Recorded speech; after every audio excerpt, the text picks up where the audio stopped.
கத்தியும் இல்லாமல் ரத்தமும் இல்லாமல் தடயங்களும் இல்லாமல் அழகாக கொலை பண்ண முடியும் அப்படின்னா அதில் பெண்களால் மட்டும்தான் முடியும். போசாங்கிற பேரில் ரொம்ப அநியாயம் பண்ணுறாங்க. ரோட்டில் சும்மாவே போகிறதில்ல. ஆம்பளை பூரா நம்மளை பார்க்குறானா இதை சொல்கிறேங்க. நான் வெக்கப்பட போகிறதே இல்லை. என்னை இல்லாமல் ஆக்கிடலாம், முடக்கிடலாம், என்ன வேணாலும் பண்ணிடலாம். அப்படி ஒரு சக்தி அவங்கள்ட்ட இருக்கிறது.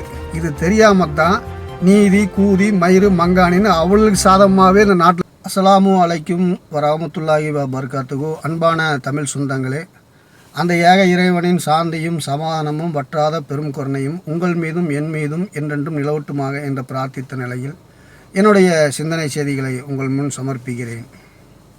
உலகத்திலேயே கத்தியும் இல்லாமல் ரத்தமும் இல்லாமல் தடயங்களும் இல்லாமல் அழகாக கொலை பண்ண முடியும் அப்படின்னா அதில் பெண்களால் மட்டும்தான் முடியும். அப்படி ஒரு பெண்ணு தான் கேரளாவில் ஒருத்தனை கொலை பண்ணியிருக்கிறாள். அவளுடைய சுயநலத்துக்காக, பேருக்காக, புகழுக்காக அப்படி அவள் ஒருத்தரை கொலை பண்ணியிருக்கிறாள். அந்த கொலை பண்ணவளை பெண் உரிமை அது இது மண்ணாங்கட்டின்னு பேசாமல் அவள் மேலே சட்ட ரீதியாக நடவடிக்கை எடுத்த கேரளா அரசுக்கு முதல்ல ஒரு பாராட்டு தெரிவிச்சுக்கிறோம். அது மட்டும் இல்லாமல் அந்த பெண்ணு பண்ணின அநியாயத்துக்காக கேரளாவில் குரல் கொடுத்த மலையாள மக்களுக்கு ஒரு வாழ்த்து தெரிவிச்சுக்குவோம். அது மட்டும் இல்லாமல் விழிப்புணர்வு ஏற்படுறதுக்கு அந்த அட்டைப்பெட்டியெல்லாம் கட்டிக்கிட்டு பஸ்ஸில் ஏறி எந்த பொண்ணு மேலேயும் நாங்கள் டச் பண்ண மாட்டோம் அப்படின்னு சொல்லி ஒரு இதெல்லாம் பண்ணி ஒரு விழிப்புணர்வை ஏற்படுத்தி அந்த பெண்ணை சிறைக்கு தள்ளுற அளவுக்கு அரசுக்கு அழுத்தம் கொடுத்த அனைத்து மக்களுக்கும் வாழ்த்துக்களை சொல்லிக்குவோம். அவளுக்கு சாதாரண தண்டனைலாம் கொடுக்கக்கூடாது. என்னை கேட்டால் அவளெல்லாம் சவுதி மாதிரி நாட்டில் போய் பரிந்துரை பண்ணி இந்த மாதிரி பண்ணுறவங்களுக்கு சவுதி சட்டம் என்ன அப்படின்னு கேட்டு அங்கே அனுப்பிச்சுட்டு அங்கே அவளெல்லாம் சிரசேதம் பண்ணிடணும். இந்த லைக்குக்காக செஞ்சால் யூடியூப்புக்காக செஞ்சால் அதுக்காக செஞ்சான்லாம் சொல்கிறாங்க. ஆனால் அப்படி இல்லை. பெண்களோட குணங்களை பொறுத்தளவுக்கு 99.99 பெண்கள் எப்படி இருக்காங்க அப்படின்னா, ஆண்களை பற்றி எப்போவுமே ஒரு கெட்டெண்ணம் பிடித்தவர்களாக தான் இருப்பாங்க. ஆண்களை பற்றி ஒரு கெட்டெண்ணம் இருந்துக்கிட்டே இருக்கும். ஆண்கள் அதாவது கெட்டெண்ணனா பெண்கள் விஷயத்தில் ஆண்கள் ரொம்ப மோசம் அப்படிங்கிற ஒரு கெட்ட எண்ணத்தையும் அவதூறையும் பரப்புவாங்க. இப்போ உதாரணத்துக்கு ஒரு ஆம்பளை ஒரு இடத்துல தனியாக இருக்கான்னு வச்சிங்களேன். அந்த ஆம்பளை நம்மளை பார்க்குறானான்னு அக்கம் பக்கம் உள்ள பொம்பளை பூரா அவனையே பார்த்துட்ருப்பாளுங்க. இது ஒரு ஈத்திர குணம் அவள்கிட்ட இருக்க, பெண்கள்கிட்ட இருக்கக்கூடிய ஒரு ஈத்திர குணம். என்னால் இப்படி மரியாதையெல்லாம் பேசுகிறான்னு நினைக்காதீங்க, நடக்கிறதுனால பேசுகிறேன் நான். இது ஒழுக்கமாக கண்ணியமாக எல்லாத்தையும் புரிஞ்சு நடக்கிற பெண்களுக்கு பொருந்தாது. நான் சொல்கிறது ஆண்களை பெண் விஷயத்தில் ரொம்ப இழிவானவர்களாக கருதக்கூடிய ஈத்திரைகளுக்கு மட்டும்தான் சொல்கிறேன் இந்த பதிவு. சரிங்களா? ஒரு ஆண் தனியாக இருந்தால் அவன் நம்மளை பார்க்குறான்னு எட்டி பார்க்குறான். ஒரு ஏரியான்னு வச்சிங்களேன். அந்த ஏரியாவில் ஒரு ஆண் தனியாக இருக்கான். அங்கே இருக்க நிறைய பெண்களோட வேலை என்னென்னா எட்டி இப்படி பார்ப்பாங்க. அவன் நம்மளை பார்க்குறான். அப்போது அவன் பார்த்துட்டான்னு வச்சுங்க, என்ன இப்படி பார்க்குறான் உடனே பழிய போடுவாங்க. அட நீங்கள் தான் அவன் நம்மளை பார்க்குறான்னு பார்த்துட்டு இருந்தீங்க. அதை மறைச்சிடுவாளுங்க. மறைச்சிக்கிட்டு என்ன இவன் இப்படி பார்க்குறான் அப்படின்ட்டு எல்லாத்துட்டையும் ஆள் சரியில்லை, நம்மளை இப்படி பார்க்குறான் அப்படி பார்க்குறான் அப்படின்னு சொல்லுவாங்க. சரி, ஒரு பொம்பளை தனியாக இருக்கான்னு வச்சுக்கங்களேன். அப்போ பேசாமல் இருப்பாளுன்னு நினைக்கிறீங்களா? அப்பவும் பேசாமல் இருப்பாள். நம்ம புருஷன் அவளை பார்க்குறானா, கட்டின புருஷனையே சந்தேகப்படும், இவன் புருஷன் அவளை பார்க்குறானா அப்படின்னு சொல்லிவிட்டு பார்ப்பான். யதார்த்தமாக அவன் பார்த்துட்டான்னு வச்சுக்கலாம். அந்த தனியாக இருக்கிற பொம்பளையை யதார்த்தமாக பார்த்துட்டான், ஏதோ ஒரு சிரிச்சுட்டு ஏதோ ஒன்று செஞ்சுட்டான்னு வச்சுக்கோங்க, அவ்வளோதான். அதுக்கப்புறம் மரணக்குழியில் போய் விழுகிற வரைக்கும் அவன் லைஃபாகவே இருக்காது. அவன் வாழ்க்கையவே நாசம் பண்ணிடுவான். அதையே காமிச்சு சொல்லி அப்படி நீ எந்த பொம்பளை. ஆனால் இவ்வளோ எல்லாம் யோகியமாட எந்த ஆம்பளையும் பார்க்காத மாதிரி, புருஷனை தவிர எவனையுமே நிமிந்து பார்க்காத மாதிரி, யாரையும் ரசிக்காத மாதிரி தான் நடிப்பாளுங்க. ஆனால் ஆம்பளைகளை விட ஆம்பளை பொம்பளை ரசிக்கிறதை விட மகா மட்டமான ரசனை உள்ளவ தான் இந்த பொம்பளைகள்லாம். அதனால தான் இவளுக்கு இந்த சிந்தனை வருது.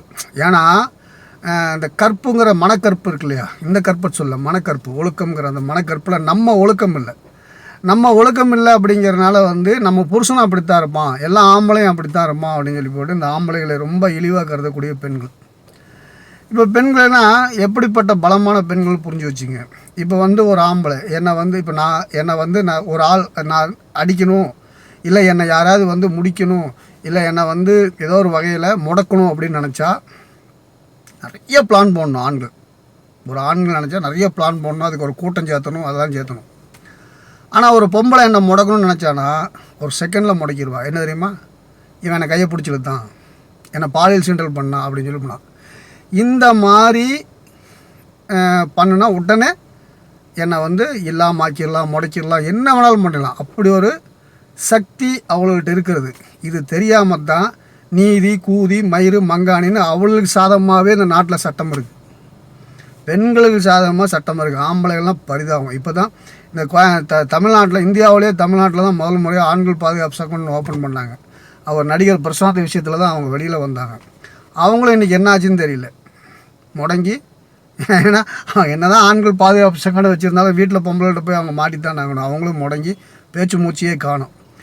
ஆனால் இந்த கேரளா மேட்டருக்கு அப்புறம் ஒரு மிகப்பெரிய ஆண்களுக்கான பாதுகாப்பு, ஆண்களுக்கான சட்ட திருத்தம், பெண்களால் பாதிக்கப்படும் ஆண்களுக்கு நீதி வேணுங்கிற மாதிரி ஒரு பெரிய ஒரு விழிப்புணர்வு ஏற்படுத்தப்பட்டிருக்கு கேரளா அரசு மூலிமா, கேரளா மக்கள் மூலிமா. அந்த மக்கள் அதை வந்து இந்த பிரச்சனை இதோடு விடாமல் ஆண்களுக்குன்னு ஒரு பாதுகாப்பு, இந்த மாதிரி பெண்கள், அதாவது ஆண்களை ஒரு ஆணை வந்து தப்பு செய்கிற ஆணை வந்து தண்டிங்க, தப்பு கிடையாது. என்ன தப்பாக இருக்குங்கிறதுக்காக ஒரு ஆணை தண்டிக்கக்கூடாது. ஒரு பொம்பளை வந்து ஒரு தப்பு செய்கிற ஒரு ஆணை தண்டிக்கலாம், அவன் புகார் கொடுக்கலாம், தண்டிக்கலாம், என்ன வேணாலும் பண்ணலாம். என்ன ஈத்துற எண்ணம், என்ன கேடுகட்ட எண்ணம், அவன் நோண்டிடுவானோ, அவன் நம்மளை இழுத்துருவானோ, அவன் பஸ்ஸில் பின்னாடி உட்காந்துருந்தோமே காலை விடுவானோ, கையை விடுவானோ, இப்படிலாம் நினைக்கக்கூடிய உன்னோட ஈத்துற எண்ணத்துக்காக ஒரு ஆண் பாதிக்கக்கூடாது. சரிங்களா? ஒரு உதாரணம் நான் சொல்கிறேன். நடந்த சம்பவம், கும்பகோணத்துக்கு நான் ஒரு பஸ்ஸில் போயிட்டுருந்தேன். அப்போ வந்து திடீர்னு ஒரு பொம்பளை எழுந்திரிச்சு பின்னாடி உட்காண்ட்ருக்கிற ஒரு ஆணை சப்புன்னு அப்புறம் உடனே எல்லாம் கத்துறானுங்க, எல்லாமே கத்துறானுங்க. அந்த ஆண் வந்து கதறா, அப்படி நான் அப்படி செய்யவே இல்லை, நான் ஒன்றுமே பண்ணல, என்னென்னா கையை விட்டு இடுப்பு நோண்டனா அப்படின்னு சொல்லி அந்த ஈத்திரம் முண்டை ஒரு பழியை போடுறான். பார்க்கணும்ல, கையை விட்டுனோன்னா அந்த கையை பிடிச்சிக்கணும், இல்லை ஒரு பின்னூசி ஏதாவது வச்சு கையை காயப்படுத்திட்டு பாரு நான் குத்துன பின் அங்கே இருக்குது அப்படின்னு அதையும் சொல்லலாம். அதெல்லாம் சொல்லாமல் ஒரு ஈத்திரம் முண்டார். அப்போ நாங்கள் ஒரு 5-6 பேர் ஃப்ரெண்ட்ஸாக போயிருந்தனால நாங்கள் அந்த பிரச்சனைக்குள்ளே தலையிடுறோம். ஏன்னா நாங்கள் எப்போவுமே வந்து இந்த ஈத்திரம் முண்டைகளோட குணங்களை தெரிஞ்சனால நாங்கள் வந்து அதில் ஆண்ட அப்படி இருக்காது அப்படின்னு சொல்லி போட்டு அவருக்கு சப்போர்ட்டாக நின்று நாங்களும் எடுத்து ஃபைட் பண்ணிவிட்டு என்னன்னு பார்த்து என்னடி பிரச்சனைனா இடுப்பில் நோண்டுனா அப்படின்னு. அப்புறம் என்னடான்னு போய் சீட்டுக்கு போன பார்த்தா அந்த சீட்டுகிட்ட வந்து அந்த பஸ்ஸோட சீட்டுக்கு பின்னாடி ஒரு சீட்டு மாதிரி ஒரு இந்த சீட்லேருந்து பிஞ்சு போன ஒரு இது இப்படி நீட்டிட்டு நிற்கிது. அது என்ன பண்ணுது, பஸ்ஸோட காற்றுக்கு இப்படி ஆடுது, அந்த இடுப்பு அப்படியே உரசுது. உடனே இவளோட என்னாச்சு, அது என்ன உரசுதுன்னு பார்த்துருக்கணும்ல. அந்த ஈத்திர முண்டை என்ன பண்ணா தெரியுமா, பின்னாடி இருக்க ஆம்பளை தான் நோண்டா நினச்சிட்டான். இப்படி ஒரு ஈத்திர எண்ணத்துக்காக வந்து இப்போது இவன் நோண்டனான்னு சொல்லி அவள் அடித்தால, அதுக்கு சப்போர்ட்டாக அவனை அடிக்க பல பேர் வந்தாங்கல்ல. ஆனால் இந்த உண்மையை நாங்கள் கண்டுபிடிச்சதுக்கப்புறம் அவளை அடிச்சிருக்கணுமா இல்லையா? ஆனால் எந்த நாயும் பொட்டை நாயோ பொம்பளை பொறுக்கி எவனுமே அதை செய்யலை, பேசாமல் போயிட்டானுங்க. அப்போ இவங்களோட ஈத்திர எண்ணத்துக்காக நம்ம பாதிக்கக்கூடாது. சரியா? அப்படி வந்து ஈத்திர முண்டைங்க நிறைய இருக்காங்க. அதனால் இந்த பெண்கள் பாதுகாப்பு சங்கத்தை விட பெண்களால் பாதிக்கப்படக்கூடிய ஆண்களுக்கு தான் அதிகமான பாதுகாப்பு சட்ட திருத்தத்தை கொண்டு வரணும். அதுக்கு இந்த கேரளா மேட்ரை ஒரு காரணமாக வச்சு மத்திய மாநில அரசுகள் வந்து ஆண்கள் மேலே பெண்கள் என்ன பழி போட்டாலும் நீதி விசாரணை, சரியான நீதி விசாரணை வைக்காமல் ஆண்களை தண்டிக்கக்கூடாது. அப்படி ஏதாவது வந்து அவளுக்கு பேச்சை கேட்டு ஆண்கள் அடித்தா அவங்களுக்கு சிறை தண்டனை கொடுக்கணும், 1 வருஷம் சிறை தண்டனை கொடுக்கணும்லாம் சட்டத்தை வந்து ஒரு கடுமையான சட்டத்தை இயக்கணும். ஆண்களுக்கு பாதுகாப்பு கொடுக்கணும். இவளோட ஈத்திர முண்டையினால் நம்மளால் பஸ்ஸில் நிம்மதியாக போக முடியல, ட்ரெயினில் நிம்மதியாக போக முடியல, ஒரு மார்க்கெட்டுக்கு நிம்மதியாக போக முடியல. ஏன்னா எங்கே போனாலும் நமக்கு பயமாக இருக்குது, முட்டிடுவோமோன்னு பயமாக இருக்குது. இப்போ இந்த பெரியாஸ்பத்திரிக்கு போய் நின்றோம்னா உடம்பு சரியில்லை, நான் போய் நிற்கிறேன். அவளுக்கு வந்து நம்மளோட அந்த சைக்காலஜி புரிஞ்சுக்கிட்டு என்ன பண்ணுறாங்கன்னா வந்து இப்படியே உரசுற மாதிரி நிற்கும்போது நம்ம ஒதுங்கி போகும்போது இவளுக்கு முன்னாடி போயிடுறாங்க. என்னென்ன வேலையெல்லாம் பண்ணுறாங்க தெரியுமா? முணுக்குன்னு எல்லா வேலையும் பண்ணிடுறாங்க. இது புரியாமல் இந்த அரசு வந்து எல்லாம் அவளுக்கு சாதகமாகவே போட்டு வச்சுருக்கு. இனிமேல் அது வந்து இந்த அரசு புரிஞ்சுக்கணும். கட்டி இல்லாமல் ரத்தம் இல்லாமல் ஒரு கொலை பண்ண முடியும் ஒரு பெண்ணுனால். அதே மாதிரி எந்த வித ஆதரவோ பிறப்புல பலமோ பணமோ எதுவுமே இல்லாமல் ஒரு ஆணை கையை பிடிச்சிட்டு தான் இதை பிடிச்சிட்டு தான் பாலியல் சீண்டல் பண்ணான்லாம் சொல்லி முடக்க முடியும். அப்படி வந்து பெண்கள்னால முடியும். அவ்வளோ சக்தி வாய்ந்தவர்கள்ட்ட தான் எந்த சக்தியும் இல்லாத இந்த அப்பாவிகளுக்கு பாதுகாப்பு வேணுமே தவிர இந்த அப்பாவிகள் ஆண் அப்பாவிகள்கிட்ட பெண்களுக்கு பாதுகாப்புக்கான சட்டம் தேவையே கிடையாது. சரியா? ஆண்கள் பூரா யாரும் கெட்டவன் இல்லை. ஆண்கள் பூரா கெட்டவனாக இருந்தான்னு வச்சுக்கங்களேன், ஒரு பொம்பளை ரோட்டில் நடக்க முடியுமா? நடக்க முடியாது. அதனால் மத்திய மாநில அரசுகள் இனிமேல் அது இந்த கேரளா பிரச்சனைக்கு அப்புறம் ஆண்களுக்கான சிறப்பு சட்டம். ஏன் ஆண்கள் மேலே ஒரு பெண் புகார் கொடுத்தா சிபிஐ விசாரணை கூட வச்சு விசாரிச்சுக்கோ. அப்புறம் தான் சிபிஐ விசாரணை வச்சு தான் விசாரித்து தான் தண்டிப்போன்னு சொல்லிக்கலாம். கொண்டு ஒரு சட்டத்தை கொண்டு வரணும்னு இந்த பதிவு மூலிமா கேட்டுக்கல. இந்த மாதிரி ஈத்திர பெண்களும் தங்களுடைய இதை மாற்றிக்கிங்க. ஒரு பக்கம் இது ஒன்று. இதில் நான் ஒரு முஸ்லீமாக இருக்கனால இந்த முஸ்லீம் பெண்கள் கோசாங்கிற பேரில் ரொம்ப அநியாயம் பண்ணுறாங்க. ரோட்டில் சும்மாவே போகிறதில்ல. ஆம்பளை பூரா நம்மளை பார்க்குறானா இதை இதை சொல்கிறேங்க, நான் வெக்கப்பட போகிறதே இல்லை. ஏன்னா நடக்குது, ஆம்பளை அப்படி பார்க்குறானான்னு பார்க்குறது. இவங்க கோசாவாமா? கோசானா என்ன? தலையை குமிஞ்சிட்டு போகணும். சரியா? அப்போது பார்த்துட்டு இந்த பார்வையை பொறுத்தளவுக்கு என்ன அப்படின்னு கேட்டிங்கன்னா, ஒருத்தர் ரொம்ப நேரம் உங்களை பார்த்துட்டு இருந்தாங்க அப்படின்னா, யாரை நான் ரொம்ப நேரம் நீங்கள் பார்க்குறீங்களோ அவன் யதார்த்தமாக உங்களை பார்ப்பான். இது பார்வைக்கு உள்ள ஒரு சக்தி. இது உளவியல் தெரிஞ்சவங்களுக்கு, விஞ்ஞானிகளுக்கு தான் தெரியும். சரிங்களா?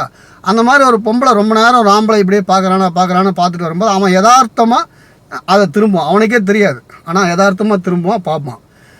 இதை உடனே பார்க்குறான் பாருன்னு சொல்லிட்டு அநியாயம் பண்ணிட்டுருக்கீங்க. அதையும் நீங்கள் எல்லாம் மாற்றிங்க. அல்லாஹ் கஞ்சிக்கிங்க, கம்ப்ளீட்டாக மாற்றிக்கிங்க. ஆண்களை அழிச்சிங்க அப்படின்னா மறுமையில் ஏற்கனவே பெண்கள் அதிகமான நரகத்தில் இருப்பீங்கன்னு அல்லாஹ்வோட தூதர் ஸல்லல்லாஹு அலைஹி வஸல்லம் சொல்லியிருக்காங்க. இந்த மாதிரி ஆண்களை தேவையில்லாமல் யதார்த்தமான பார்வை எது, தப்பான பார்வை எதுன்னு உணராமல் ஆண்கள் மேலே பழிய போட்டுருந்தீங்க அப்படின்னா இதுக்கும் நீங்கள் நரகத்துக்கு அதிகமாக போயிடுவீங்கிறது இந்த பதிவு மூலிமா சொல்லிக்கிறேன். ஆக மொத்தம் யதார்த்தமான பார்வை எது, தப்பான பார்வை எதுன்னு பிரித்து பார்க்கக்கூடிய பக்குவத்தை பெண்கள் வளர்த்திக்கணும். சும்மா உங்களுக்கு தப்பான எண்ணம் இருக்கிறனால உங்களுடைய தப்பான எண்ணத்துக்காக நாங்கள் தப்பானவங்களா எங்களை ஆக்காதீங்க, எங்களை பழி பண்ணாதீங்க. ஆண்கள் பாதுகாப்பு சங்கம் மறுபடியும் வீரியமாக வரணும்னு இந்த தமிழ்நாட்டில் இருக்க இந்த ஆண்கள் பாதுகாப்பு சங்கம் மறுபடியும் வீரியமாக தமிழ்நாடு முழுவதும் மட்டும் இல்லை, இந்தியா முழுவதும் ஆண்களுக்கு பாதுகாப்பாக இருக்கணும். மத்திய மாநில அரசுகள் ஆண்களுக்கு ஒரு சிறப்பு சட்டத்தை இயக்கணும். ஆண்களுடைய பாதுகாப்புக்கு பெண்கள்கிட்ட புலிகிட்டிருந்து வேண்டாம், சிங்கத்திட்டிருந்து வந்தால் அதெல்லாம் வேண்டாம். அங்கே இருந்தாலும் ஆண் தப்பிச்சுக்குவோம்.